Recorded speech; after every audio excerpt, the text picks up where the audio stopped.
Maruti Suzuki Swift diesel. Customer जी का complain है कि कार 1.5 लाख चल चुका है। इसका टाइमिंग चेन रिप्लेस करना है और कौन से ऑयल भी लीकेज हो रहा है, देख सकते हैं आप लोग। 1.5 लाख टच होने वाला है, 144 दिखा रहा है। तो आज की इस वीडियो में मैं इसका टाइमिंग चेन रिप्लेस करने वाला हूँ। कैसे टाइमिंग चेन रिप्लेस करते हैं, फुल वीडियो देखने के लिए वीडियो में बने रहें। ये ऑटोमेटिक कार है, AMT वाली।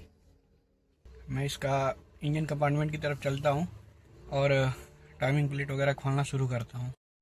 इंजन ऑयल ड्रेन करके मैंने इसका ऑयल सम बाहर निकाल लिया है खोल के, यहाँ से देख सकते हैं आप लोग। और यहाँ एक ब्रेकेट आता है, वो भी मैंने खोल दिया है ताकि यहाँ से टाइमिंग लॉक हो सके इजीली और दिख सके, तभी जाके चेंबर भी निकलता है वो ब्रेकेट खोलने के बाद ही।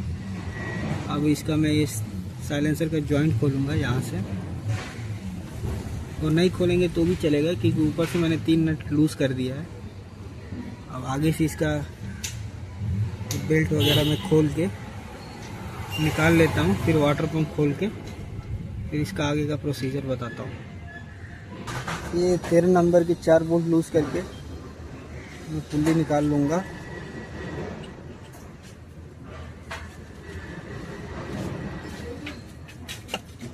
देख सकते हैं आप लोग, इसमें 13 नंबर के 4 बोल्ट आते हैं। ये पुल्ली हो गया बाहर, और यहाँ से ये बोल्ट को टाइट पोजीशन में खींचेंगे तो अपना बेल्ट इजीली रिमूव हो जाता है।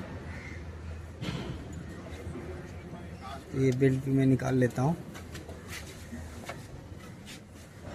तो कस्टमर जी का कंसर्न था कि बहुत ज़्यादा ऑयल लीकेज है और टाइमिंग चेन ज़्यादा टाइम हो गया रिप्लेस करके, तो उसको भी चेंज कर दीजिए। तो मैं वाटर पंप भी खोलने वाला हूँ क्योंकि इसका प्लेट निकलेगा नहीं बगैर वाटर पंप खोले, और ये इसका ऑटो टेंशनर भी खोलने वाला हूँ। मैं प्राइवेट लॉक करके ले लिया हूँ और ऊपर से इसका कैम सॉफ्ट भी लॉक कर लिया हूँ और फाउंडेशन वगैरह खोल दिया हूँ। वाटर पंप भी खोल के ले लिया हूँ, ऊपर का पाइप और ये सारे बोल्ट मैंने खोल दिए टाइमिंग प्लेट के। अब टाइमिंग प्लेट में बाहर निकालने वाला हूँ। ये मेन बोल्ट खोल के, इसका चूड़ी उल्टा आता है थ्रेड, ये खोल के बाहर निकाल लेता हूँ। मेन पुल्ली खोल के ले रहा हूँ मैं, ये देख सकते हैं आप लोग, उसका उल्टा चूड़ी आता है। ये रहा इसका टाइमिंग चेन। इसका ऑटो टेंशन देख सकते हैं आप लोग कितना बाहर आ चुका है। इसके लिए हम लोग टाइमिंग चेन इसका रिप्लेस कर रहे हैं। तो टाइमिंग चेन में खोल के ले लेता हूँ। नया वाला सेट में लाया हूँ, ये पूरा किट है, और ये जूना वाला पूरा खोल दिया हूँ। इसको क्लीन करके लूँगा, फिर जाके ये नया वाला फिटिंग करूँगा। टाइमिंग चेन जिधर बैठता है वो पूरा मैंने क्लीन करके ले लिया। ये ऊपर का हिस्सा है और ये नीचे से भी देख सकते हैं आप लोग, पूरा एकदम मस्त डीजल पेट्रोल से क्लीन कर लिया है। अब ये किट बिठा के लेंगे। ये इसका गाइड है, ये cam pulley, timing chain, auto tensioner और एक क्रैंक पुल्ली छोटी वाली, ये बिठा के ले लेता हूँ। ये पुरानी वाली ऑयल पंप है, मैं इसको रिप्लेस करने वाला हूँ क्योंकि 1 लाख प्लस चल चुकी है कार। और ये रहा नया वाला ऑयल पंप, देख सकते हैं आप लोग, ये मैं नया लेके आया हूँ, ये रिप्लेस करूँगा। और इसका पैकिंग आता है, वो भी पैकिंग भी नया डालने वाला हूँ मैं।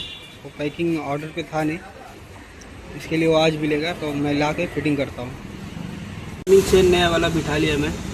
ये इसका लिखा हुआ जो मार्का है सब वो बाहर की साइड रहता है, और ऊपर से देख सकते हैं आप लोग, ऊपर भी पुल्ली में लिखा हुआ है ऐसा वाला, ये सब बाहर साइड रहेगा। गाइड, ऑटो टेंशनर, ये सब बिठा लिया मैं।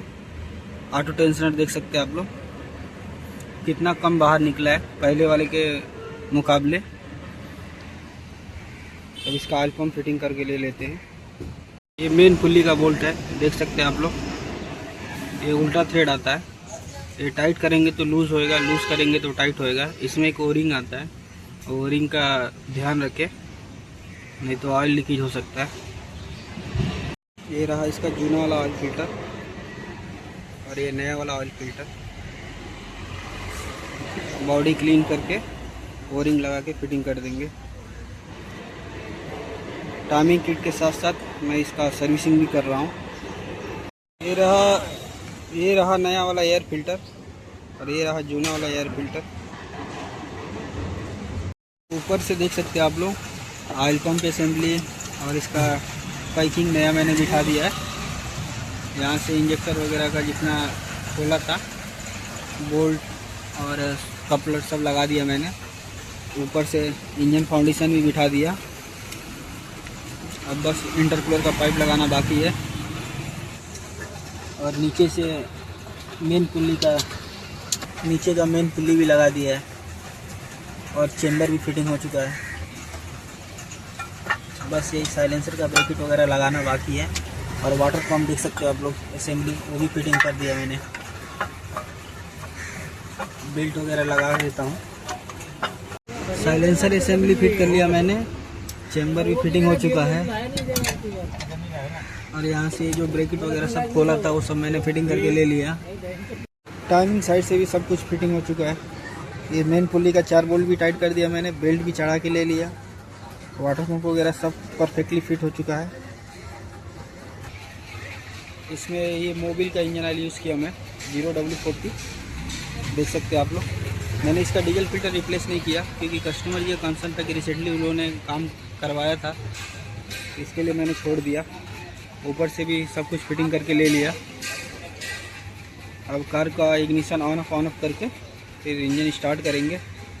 इसके अंदर पानी टॉपअप कर रहा हूँ लीकेज टेस्ट करने के बाद, तब जाके इसमें कूलेंट डालूँगा और इंजन ऑयल दिखा देता हूँ आप लोगों को मैं। देख सकते हैं आप लोग इंजन ऑयल एकदम क्लीन दिख रहा है क्योंकि ये महंगा ऑयल है। ऑयल कस्टमर जी ने ही ला के दिया। अब मैं इग्निशन ऑन ऑफ करके कार को स्टार्ट करता हूँ। देख सकते हैं आप लोग कार के अंदर में आया हूँ।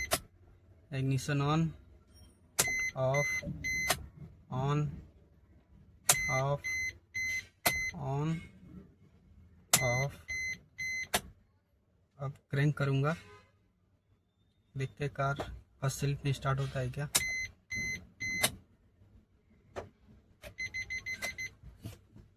ब्रेक पेडल प्रेस किया मैंने क्योंकि ये ऑटोमेटिक कार है।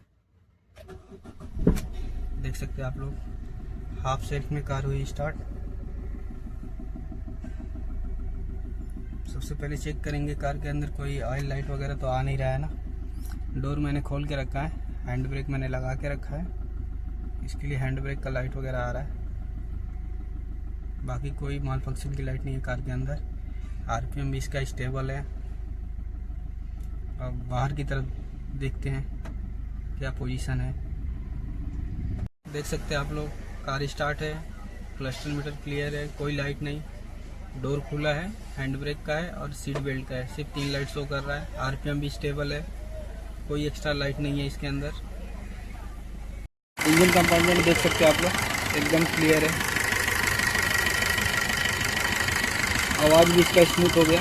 अब इसके अंदर मैं पानी डाल के ले रहा हूँ इसका लीकेज टेस्ट करने के लिए। ऑयल वगैरह किधर से लीकेज तो नहीं है, कूलेंट वगैरह किधर से लीकेज तो नहीं है, तो सब चेक कर लेता हूँ।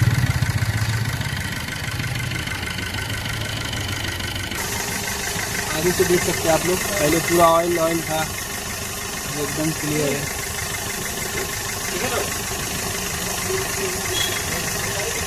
और नीचे से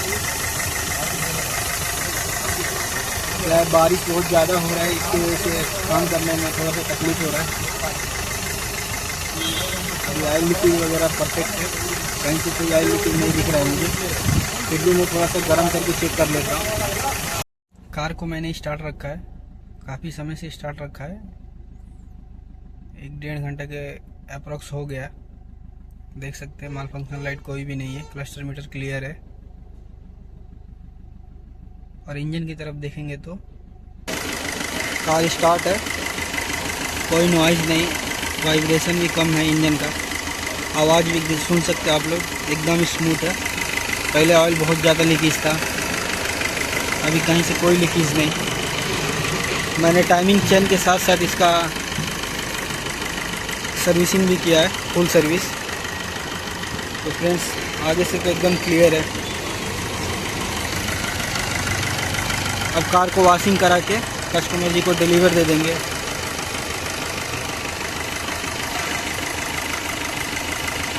सो फ्रेंड्स कार रेडी हो चुका है। अगर आप लोगों को वीडियो पसंद आया हो तो प्लीज़ वीडियो को like, comment, share and subscribe करना ना भूलें। अगर कोई भी आप लोगों का सवाल हो तो कमेंट सेक्शन में जाके मुझे कमेंट करके आप पूछ सकते हो। Thank you so much.